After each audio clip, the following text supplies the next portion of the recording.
নমস্কার বন্ধুরা, সকলে নিশ্চয়ই ভালো আছেন, সুস্থ আছেন। এখন যে সবজিপাতির আকাশ ছোঁয়া মূল্য, তাতে অনেক সময় বাড়িতে হয়তো সবজিপাতি নাও থাকতে পারে, কিংবা সবসময় সেই সবজিপাতি নাগালের বাইরে যখন দামটা চলে যায়, তখন সবজিপাতি ছেড়ে এই ধরনের রেসিপিগুলো কিন্তু মাছ, মাংস কিংবা সবজিপাতির অনেকটা সাবস্টিটিউট হয়ে ওঠে। এগুলো কিন্তু রুটি কিংবা ভাত দুয়ের সাথেই বেশ ভালো লাগবে। রেসিপিটা ভালো লাগলে অবশ্যই একটা লাইক করবেন, শেয়ার করবেন। যারা নতুন দেখছেন, চ্যানেলটাকে সাবস্ক্রাইব করে পাশে থাকা বেল আইকনটা অবশ্যই প্রেস করে দেবেন। কষা মাংসের সাথে তৈরি হবে আজকের এই রেসিপিটা। আপনারা এইভাবে তৈরি করবেন, করে কমেন্টস বক্সে জানাতে কিন্তু ভুলবেন না কেমন লাগলো। আমার বানানো যতগুলো সয়াবিন রেসিপি আছে, তার থেকে এটা আমার সবথেকে বেস্ট লেগেছে। নতুন বন্ধুদের স্বাগত জানিয়ে পুরনো বন্ধুদের পাশে থাকার জন্য ধন্যবাদ জানিয়ে শুরু করব আজকের recipe. Welcome to Mimi's recipes. আমি এখানে সয়াবিন আগে থেকেই ভালো করে একটু গরম জলে ভিজিয়ে সেদ্ধ করে রেখে দিয়েছি। এবার এটাকে একটু ম্যারিনেট করে নেব। তার জন্য 1 টিস্পুন দিলাম আদা রসুনের পেস্ট, তার সাথে দিচ্ছি টক দইও 1 চামচ দিলাম, লঙ্কার গুঁড়ো 1/2 টিস্পুন, হলুদ গুঁড়ো 1/2 টিস্পুন, ধনের গুঁড়ো 1/2 টিস্পুন আর গরম মশলা গুঁড়ো 1/2 টিস্পুন। এবার এই সমস্ত উপকরণগুলোকে একসাথে মিশিয়ে নেব এই সয়াবিনের মধ্যে।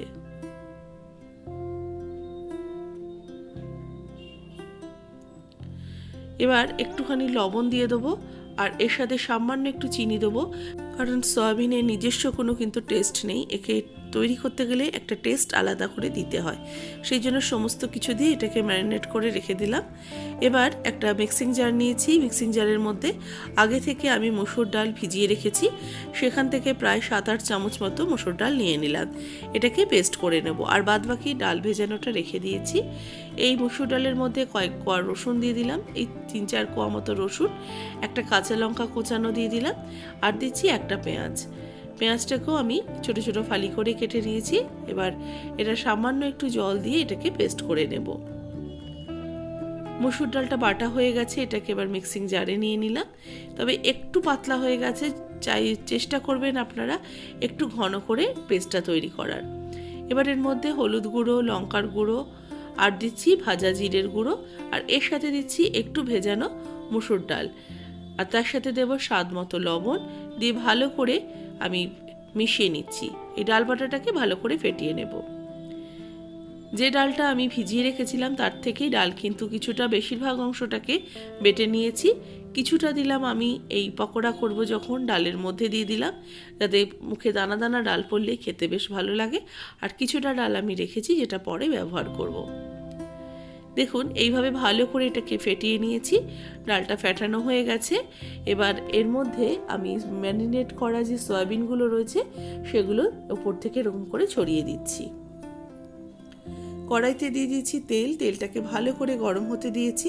তেল গরম হয়ে গেলে এবার একটা একটা করে এই ম্যারিনেট করা সয়াবিনটাকে ডালের মধ্যে চুবিয়ে নিয়ে আমি পকোড়ার আকারে ভেজে নেব।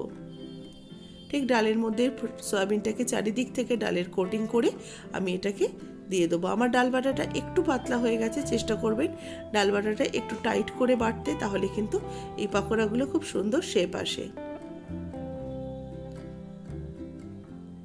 একটা একটা করে সয়াবিন নিয়ে ডালের মধ্যে কোট করে দিয়ে দিলাম। মিডিয়াম টু হাই ফ্লেমে রেখে এটাকে ভেজে নিচ্ছি। একটা দিক যখন একটু সলিড হয়ে যাবে বা শক্ত হয়ে আসবে, তারপরেই কিন্তু উল্টে দেব, না হলে কিন্তু পুরোটা ডালটা লেগে যাবে। আর আমি অনেকগুলো একসাথে দিয়ে দিয়েছি, সেটা কোনোভাবেই করবেন না। এটা কয়েকটা 2-3টে করে দিয়ে করবেন, তাহলে কিন্তু জিনিসগুলো খুব সুন্দর হয়।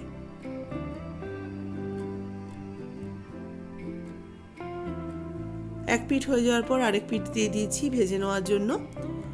দেখুন এটা বেশ 2-3 পিঠই বেশ ভালো করে লাল করে ভাজা হয়ে গেছে। এবার এগুলোকে আমি একটা একটা করে তুলে রাখছি তেল থেকে।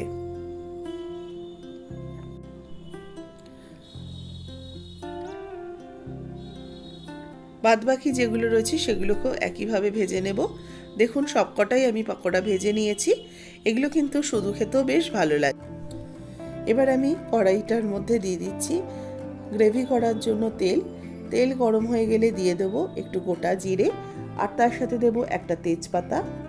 কয়েক সেকেন্ড নাড়াচাড়া করবো ফোড়নটার থেকে। যখন একটা সুন্দর গন্ধ বেরোবে ফোড়নে, এর মধ্যে দিয়ে দেবো কোচানো পেঁয়াজ। একটা মিডিয়াম সাইজের পেঁয়াজ ব্যবহার করেছি, আর একটা ছোট পেঁয়াজ আমি ডাল বাটার মধ্যে ব্যবহার করেছি। পেঁয়াজটাকে এবার হালকা করে নাড়াচাড়া করে পেঁয়াজটাকে ভেজে নেব।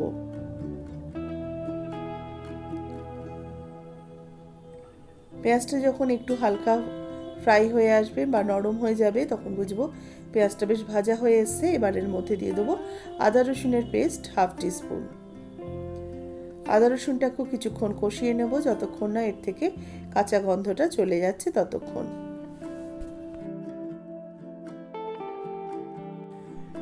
এবার এর মধ্যে কিছু গুঁড়ো মশলা অ্যাড করব। দেব হলুদ গুঁড়ো হাফ টিস্পুন, কাশ্মীরি লঙ্কার গুঁড়ো হাফ টিস্পুন, ধনের গুঁড়ো হাফ টিস্পুন, জিরের গুঁড়ো হাফ টিস্পুন, স্বাদ মতো লবণ আর 1 চামচ টক দই।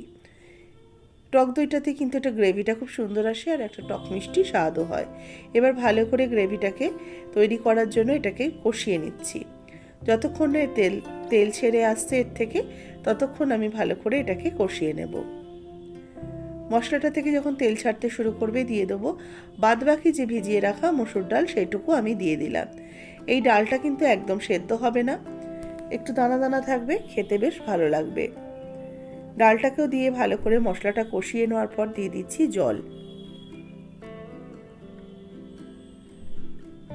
1 কাপের মতো জল দিয়ে দিলাম। দিয়ে এবার ঝোলটাকে হাই হিটে ফুটতে দেব, কারণ আমি পকোড়াগুলো দিয়ে খুব বেশি কিন্তু ফোটাবো না, সেই জন্য এটাকে আগে থেকেই ভালো করে ফুটিয়ে নিচ্ছি। মিনিট 5 সময় ধরে ভালো করে এটাকে ফুটিয়ে নিয়েছি।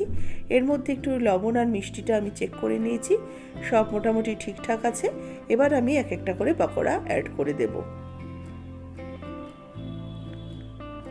এই পকোড়াগুলো কিন্তু ঝোলটা বেশ টেনে নেবে, ঝোল টেনে নিলেও খেতে কিন্তু খুব সুস্বাদু হয়। কষা কষা মাংস যেরকম স্বাদ আসে, ঠিক সেরকম স্বাদের হয়। এবার ভালো করে এটাকে মিক্সড করে হালকাভাবে একটু নাড়াচাড়া করে নিয়ে নামানোর আগে দিয়ে দিচ্ছি অল্প একটু গরম মশলা গুঁড়ো আর হাফ টিস্পুন ঘি আর গরম মশলা গুঁড়োটা দিয়ে ভালো করে আর একটু মিশিয়ে নেব। খুব বেশি নাড়াচাড়া করব না, তাহলে পকোড়াগুলো কিন্তু ভেঙে যেতে পারে। এবার এটাকে নামিয়ে সার্ভ করে নিয়েছি। কেমন লাগছে আজকের রেসিপিটা অবশ্যই বাড়িতে তৈরি করে আমাকে কমেন্টস করে জানাবেন। যারা নতুন দেখছেন আমার চ্যানেল মিমিজ রেসিপিস, সাবস্ক্রাইব করে নেবেন, লাইক করবেন এবং প্রচুর করে রেসিপিটা শেয়ার করবেন।